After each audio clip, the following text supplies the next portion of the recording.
Pracujem v oblasti výskumu nových liekov, najmä pri liečbe niektorých reumatických ochorení, tuberkulózy, ale aj niektorých foriem rakovinového ochorenia alebo neoplastického ochorenia, ako my zvykneme hovoriť.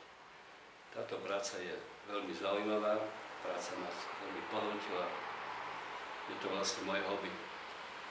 A ak môžem povedať, tak som si svoju cestu našiel a to želám všetkým mladým ľuďom, aby si našli tú svoju pravú cestu, za ktorou sa môžu vybrať a ktorá im bude prinášať radosť, ale aj úspechy. Samozrejme, s výsledkami práce ešte aj nejaké ocenenia, tak aspoň niektoré.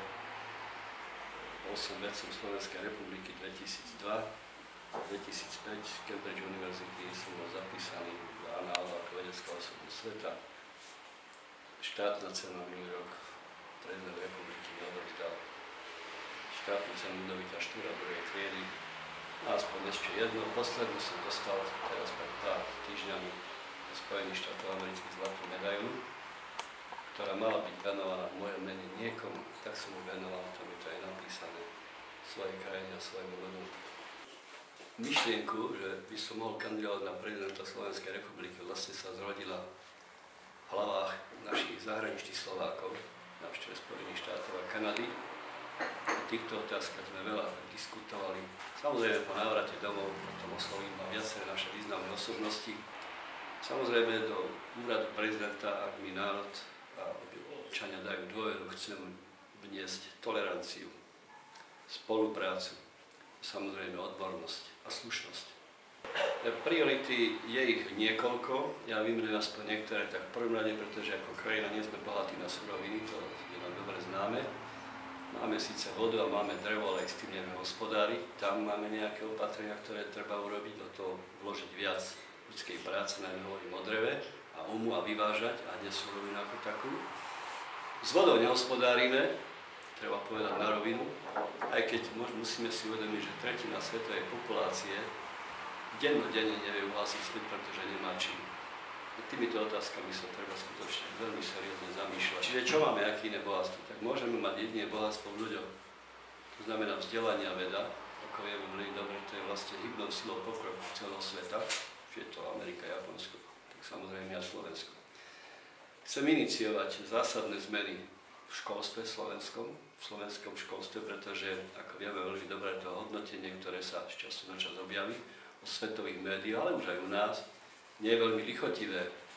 Nechcem do podrobna v týchto otázkach ísť, ale vieme ako na to, pretože pracujem v tejto oblasti prakticky celý život a tým, že som prešiel veľký kus sveta, mám nejaké skúsenosti, takže tieto veci treba preniesť aj do našho školstva, najmä vysokého školstva, ale sú tam aj isté problémy v sieti stredných škôl a dokonca aj v základných školách, čiže školstvo ako také. Ďalej máme veľmi dobre prepracovaný program hospodársky, pretože v hospodárstve, to samozrejme, ako som spomínal, to je to drevo a samozrejme aj voda, tam môžeme dosiahnuť veľmi dobré výsledky. Ďalej sociálna otázka, zmierňovať rozdiely v spoločnosti, zvyšovať životné šance jednotlivcov, najmä z ekonomicky slabších rodín, a to najmä prostredníctvom vzdelania. Inými slovami povedané, týmto ľuďom umožniť bezplatné štúdium.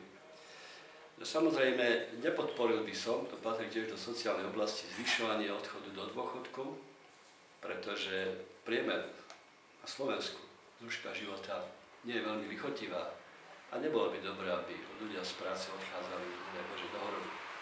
Ďalej je to veľmi dôležitá oblasť zahraničnej politiky. Tam by sme, zhrniem to len do 4 slov, my musíme robiť politiku vyváženú ako krajina malá, to znamená neukotviť sa na jednu veľmoc, musíme skutočne kooperovať a spolupracovať so všetkými veľmocami sveta. Ďalej je to vyváženú politiku, umiernenú, múdru a pružnú. Veľký dôraz je potrebné dávať skutočne na vzťah a dobrý vzťah s našimi bezprostrednými susedmi. Ak chceme my efektívne prezentovať našu krajinu v zahraničí, tak za veľmi dôležité považujem, aby politici svojimi vyjadreniami nedávali zámienku na neodôvodnenú kritiku Slovenska. Naša spoločnosť je príliš rozhádaná, heterogénna a ja si myslím, že práve prezident je jednou z tých, významných osobností, ktorý samozrejme by mal robiť politiku zmierovania a porozumenia bez ohľadu na národnostné menšiny.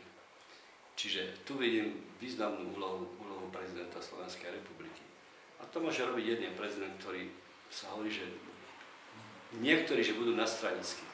Tomuto slovu nerozumiem, čo je to nastranickosť. Ako náhle je niekto straník a chce byť nastranický, tak je rozpoltený. Ja si myslím, že prezident Slovenskej republiky, a už dozrel čas na to, by mal byť nestraník. To znamená, nie je viazaný stranickým predpismi, ak to tak môže, aj stranickou poslušnosťou. A ďalej by to mal byť človek, ktorý nebol zapletený do žiadnych škandálov, či už privatizačných a tak ďalej. No a samozrejme človek, ktorý povedzme vie otvárať dvere do zahraničia, ovláda nejaké tie jazyky, pretože je veľmi dôležité. My vieme veľmi dobre, že veľká politika sa nerobí, keď sa podpisujú protokoly. To je show pre médiá. Ale politika sa robí medzi štyrmi očami a tam je ten osobný kontakt je veľmi, veľmi dôležitý.